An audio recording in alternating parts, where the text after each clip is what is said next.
Assalamualaikum warahmatullahi wabarakatuh. Salam sehat. Kita bertemu lagi adik-adik dan teman-teman semuanya dalam acara Sapa Dosen kali ini. Saya Ayu Ashari, saya adalah dosen Fakultas Kesehatan Universitas Dianuswantoro, program studi RMIK. Pada pertemuan kali ini kita akan membahas tentang kenali psikis diri. Apa sih psikis diri dan kenapa sih adik-adik ataupun teman-teman semuanya harus mengetahui apa itu psikis diri? Oke.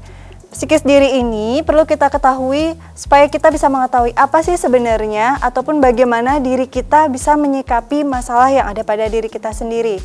Dan pada saat kita melewati masa pandemi kemarin, sekarang sudah mulai ingin memasuki tahun akademik baru, kita harus sudah mulai bisa bersosialisasi dan bisa menyempatkan waktu kita untuk dapat mengikuti pelajaran yang ada di kampus ataupun di sekolah. Oke. Nah, untuk psikis diri ini kita harus mengaca. Ada beberapa aspek yang perlu kita lihat. Yang pertama, fisik diri. Fisik diri ini apa sih? Fisik diri ini adalah bagaimana cara kita melihat tubuh diri kita sendiri. Dari segi physically, dari segi tubuh. Kita ini badannya seperti apa, itu kita harus mengetahuinya. Oke. Lalu selanjutnya diri sebagai proses adanya akal, pikiran, serta emosi. Nah, di sini adik-adik semuanya dan teman-teman semuanya harus bisa mengetahui diri kita sendiri. Bagaimana cara kita memproses suatu masalah, bagaimana cara kita mengatasi suatu masalah, itu harus kita ketahui. Oke, selanjutnya secara emosi juga, emosi dan perilaku. Adik-adik semuanya harus tahu bagaimana cara kita bisa mengontrol emosi kita dan bagaimana cara kita berperilaku baik terhadap diri kita sendiri maupun terhadap orang lain. Oke, selanjutnya dari diri sosial. Diri sosial itu apa sih? Diri sosial itu adalah bagaimana cara diri kita berinteraksi dengan orang lain.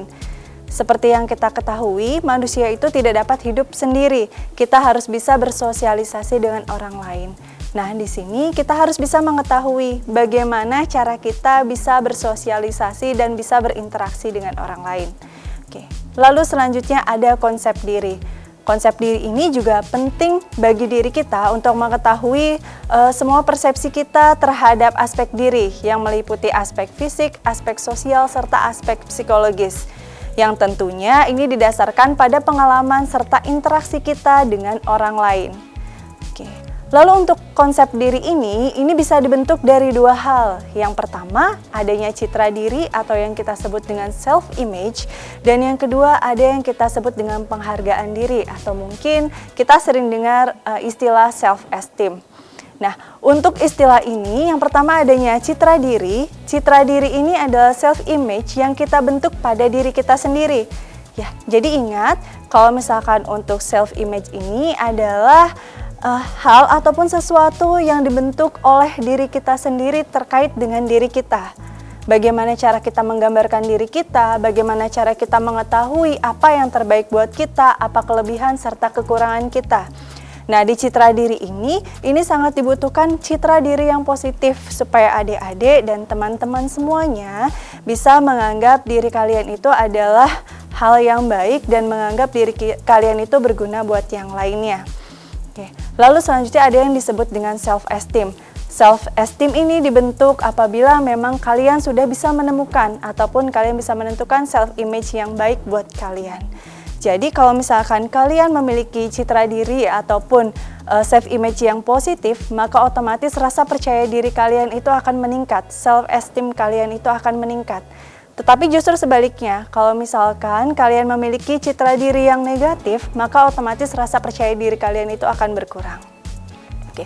Nah, di sini ada beberapa faktor yang bisa mempengaruhi kalian menggambarkan konsep diri kalian.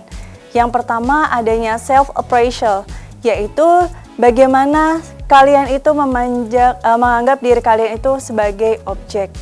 Nah, untuk sebagai objek di sini kalian juga bisa mendapatkan dari pendapat orang lain.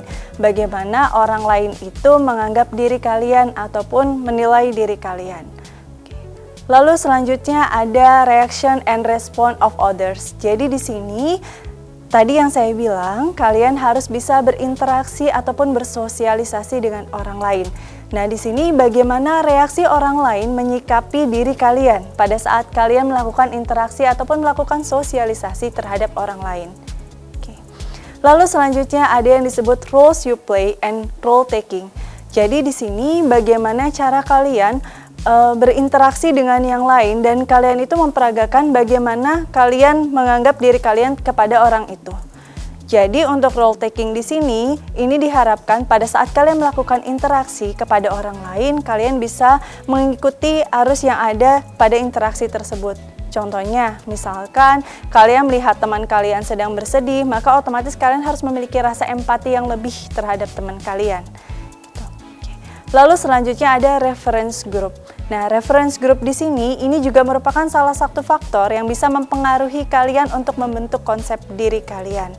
Seperti yang kita ketahui, pada saat kita berteman, kita tidak hanya berteman dengan satu ataupun dua orang, tetapi biasanya, apalagi untuk kalian yang berada di usia remaja, itu kalian biasanya suka mengelompok dan membentuk suatu grup. Nah, grup ini yang nanti akan juga mempengaruhi konsep diri kalian. Oke.